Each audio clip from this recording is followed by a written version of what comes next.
민주당은 김정은 위원장이 공식 석상의 모습을 드러낸 이후에도 건강 이상설 등 의혹을 제기한 야권 탈북자 출신 당선인을 향해 연일 공세를 이어갔습니다. 태영호, 지성호 두 당선인 결국 사과문을 냈는데요. 취재기자 연결합니다. 박현우 기자. 네, 민주당은 북한 김정은 위원장의 건강 이상설, 사망설 등을 제기한 통합당 태영호, 한국당 지성호 당선인을 향해 오늘도 날선 비판을 이어갔습니다. 이해찬 대표는 오전 회의에서 정치권과 언론의 경솔한 반응과 대응은 참으로 개탄스러운 수준이라며 앞으로 이런 일에 대해 당이 적극적으로 대응하겠다고 경고했습니다. 서른 최고위원도 두 당선인이 무책임한 주장으로 안보 불안을 조장하고 국민 혼란을 부추긴 것에 대해 분명히 사과해야 하며 당 차원의 징계 절차도 있어야 한다고 강조했는데요. 김부겸 의원은 두 당선인이 조국의 평화 통일과 국가 이익을 우선으로 해야 한다는 국회의원 선서문상에 두 가지 의무를 저버렸다며 두 당선인이 21대 국회 상임위에서 국방위나 정보위에는 절대 들어가지 말아야 한다고 주장했습니다. 이처럼 여권의 거센 공세가 이어지자 두 당선인은 결국 사과의 뜻을 담은 입장문을 냈습니다. 태 당선인은 사과문에서 이유 여하를 막론하고 국민 여러분께 사과의 말씀을 드린다며 이번 일을 계기로 더욱 신중하고 겸손한 의정 활동을 펼쳐나가겠다고 약속했습니다.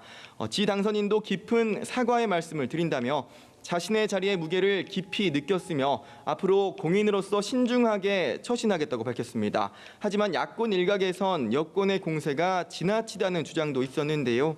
홍준표 전 대표는 암흑 세계에서 일어나는 일에 대해 상식적인 추론을 했다는 것을 이유로 과하게 몰아가는 것은 잘못된 것이라고 했고, 윤상현 의원은 대북 관련 상임위 배제 등 두 당선인에 대한 부당한 공격을 멈춰야 한다고 주장했습니다.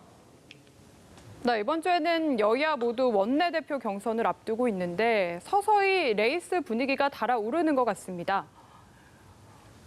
네, 우선 슈퍼 여당의 원내 상황을 총지휘하게 될 사령탑 자리를 놓고 민주당에선 출사표를 던진 의원 간 물밑 경쟁이 치열하게 펼쳐지고 있습니다. 앞서 지방을 직접 돌며 당선인들에게 지지를 호소하기도 했던 사선 고지에 오른 민주당 김태년 의원은 오늘은 당선인들에게 직접 전화를 걸어 지지를 호소하고 있는 것으로 전해졌습니다. 또 서울과 경기, 광주 등지를 찾아 발로 뛰며 대면 호소에 집중하고 있는 삼선에 성공한 전해철 의원은 당정청 간 소통을 이끌겠다며 선거운동을 벌이고 있는 것으로 알려졌는데요.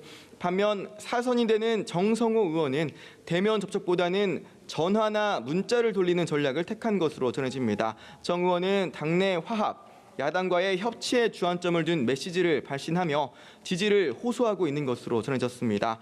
통합당에서는 당내 최다선 당선인 중 한 명인 주호영 의원이 원내대표 경선 출마를 공식 선언했습니다. 이번 총선에서 대구 수성갑에 출마해 5선에 성공한 주호영 의원의 출마 선언문에는 국민과 함께하는 강한 야당을 만들겠다는 내용이 담겼는데요.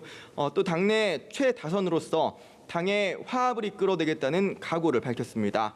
주 의원에 앞서 각각 4선과 3선 고지에 오르는 충청권의 이명수, 김태흠 의원도 출마를 선언한 상황인데요. 이 밖에도 권영세, 김기현 당선인이 출마 의사를 직간접적으로 밝힌 상태입니다. 이들의 출마 여부, 또 그 시기와 더불어 원내대표 경선에 뛰어든 후보들이 러닝메이트를 누구로 선정할지에도 관심이 쏠리고 있습니다. 지금까지 국회에서 연합뉴스TV 박현우입니다.